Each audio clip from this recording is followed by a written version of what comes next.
Bismillahirrahmanirrahim. Assalamualaikum warahmatullahi wabarakatuh. Saya berterima kasih sama Pak Kepala Sekolah. Dampak tuanya kan dari pensiunan Pak. Ya.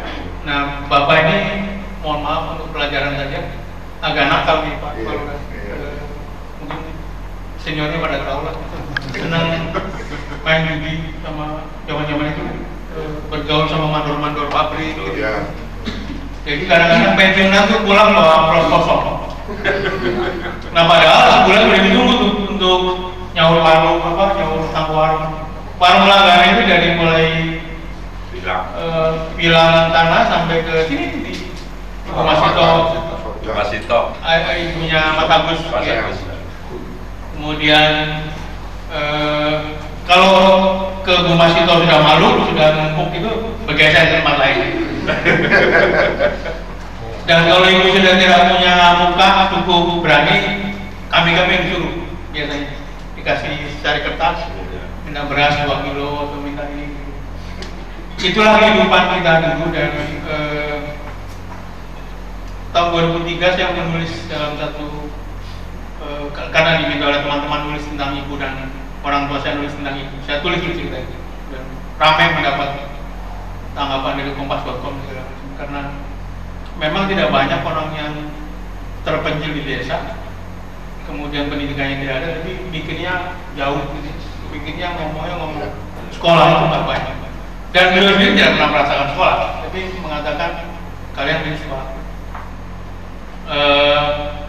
Saya sendiri sebetulnya dari pertama sekolah sampai lulus ya kira.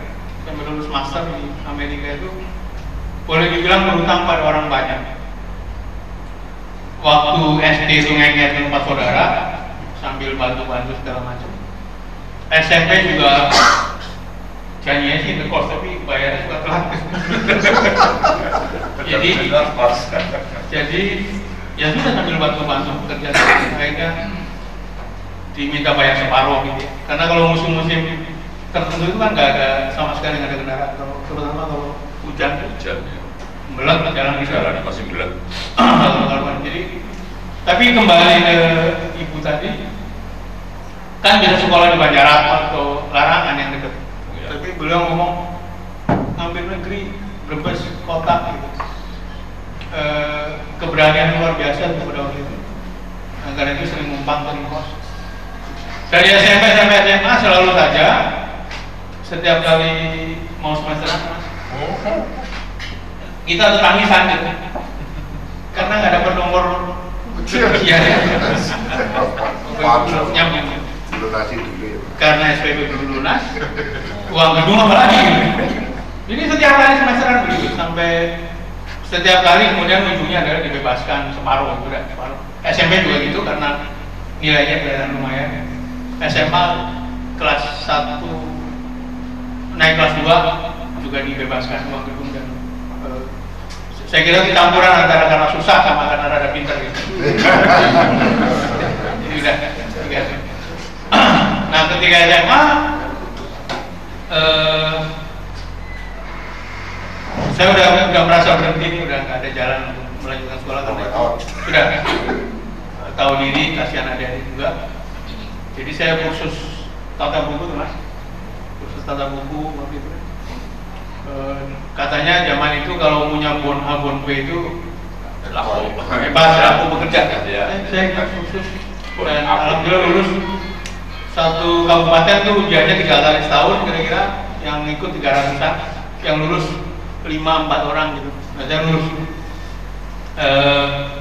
Jadi mungkin kira-kira mulai ada rasa percaya diri ini, rada lumayan itu kemampuan kayaknya. Sering menangan kira-kira gitu. Cerdas. Nah dengan bekal itu saya merasa sudah sampai sini. Begitu lulus saya nanti cari pekerjaan, nggak kepikir kuliah. Sambil nunggu pengumuman ujian, jadi kernet kan, jadi nyambi-nyambi bergaul sama Mas Cito sama Mas Agus. Mas Agus punya call open cup juga kan? Iya. Nongkrong di pasar bawah Lampok segala macam. Tahun bir 81 80 malam kirim bawang sampai Haji Barang gitu.